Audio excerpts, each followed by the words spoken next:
Hey everybody, my name is Jason Major, and just wanted to show you just a little bit of my pitch for the Rock is Born 2010, the original version of the script for the Rock is Born. So here we go. The play is the story of Mary and Joseph, and set in modern day Toronto. And in scene one, it'll start off with Mary and Joey. They're at their friend Marcel Preston's concert. He'll be played by Marcel Preston, and after the concert, you find out that they're going to go to a walk in the park. So they will instead of him going with her to like Tim Hortons to get a coffee, he's just gonna wait outside while she gets her coffee and uses the washroom.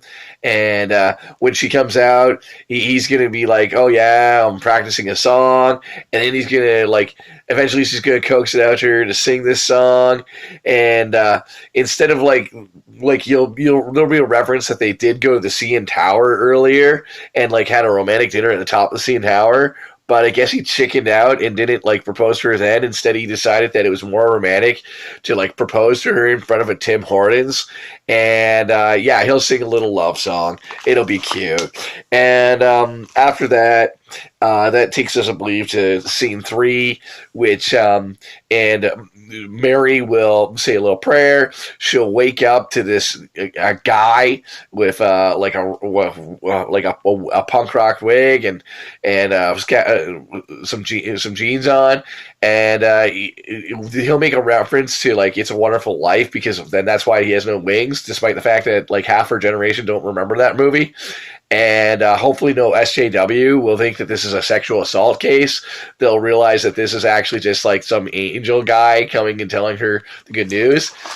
She'll try and but we'll make sure that she tries to like be a strong feminine woman by like thinking that she can attack a spirit being with a hairbrush. I think that'd go over well and be funny actually and take off the edge.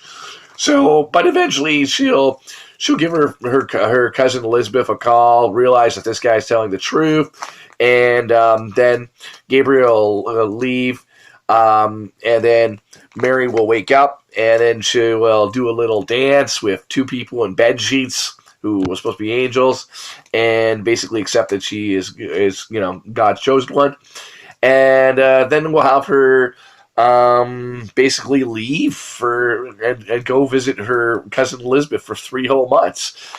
She'll talk to her cousin Elizabeth about the situation. Elizabeth in the Bible, if you don't remember, is the one who is pregnant with is an older lady pregnant with who will become John the Baptist. They'll sing a nice song, and then Mary will return back to her hometown, where she's been gone for 3 months. Mary and Joseph will go to a nice restaurant, have a meal, talk with a waitress, and then they'll have a big breakup scene, kind of like every romantic comedy. And then he'll quote a Poison song and say, "Oh yeah, I guess every rose has its thorn." But he's not going to sing it because of copyright law. And that's how we'll end Act One. And then in Act Two, what we'll have is that we'll have Mary and Joey kind of sing a love song again. Again, none of these actually sound like rock songs. It's just whatever we can manage to do. Joey will have a dream. He'll wake up. He'll see Gabriel. He'll try and punch him for sleeping with his girlfriend. He'll then realize that this is not a guy. This is an angel.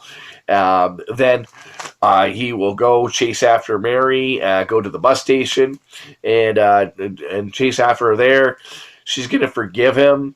They're going to hug. They're not going to kiss because why would you do that even if you're like wanting to get married? And plus, you know what I mean? We got to keep Mary pure. I'm sure the hardest thing for people to believe in this new modern day version is that there are actually virgins in the 21st century. But I'm sure it'll be super easy, barely an inconvenience for them to realize that. And then after that, we have a wedding scene. And Mary and Joseph will get married. And that'll be followed up we'll flash forward 6 months later.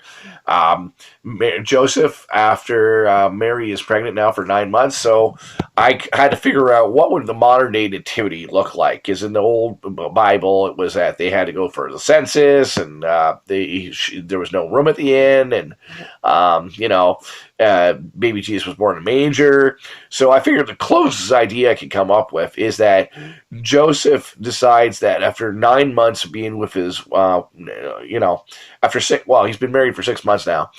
He decides the best idea he can come up with is that, well, I know that you're about to have a baby any day, but you want to go to my buddy Marcel's concert again? And, even though you're about ready to give birth? And she says, sure.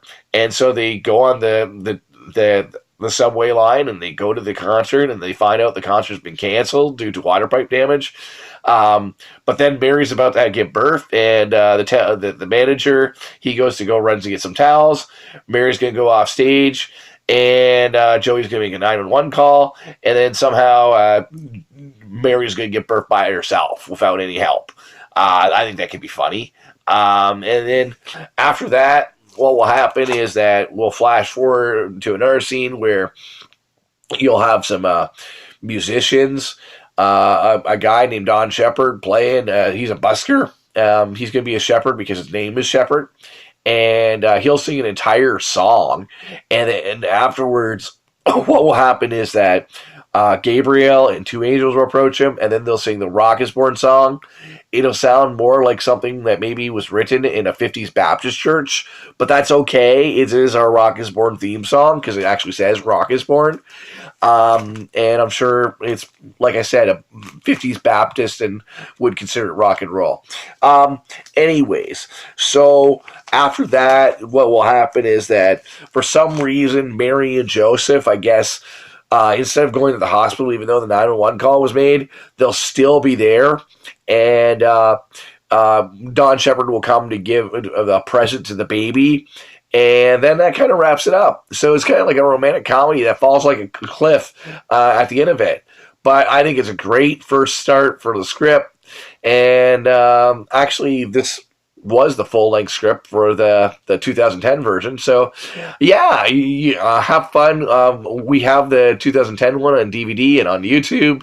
Watching the links, and you can watch this great Christmas production. And we look forward to showing you future productions of The Rock is Born. This is Jason Major saying hi. Merry Christmas.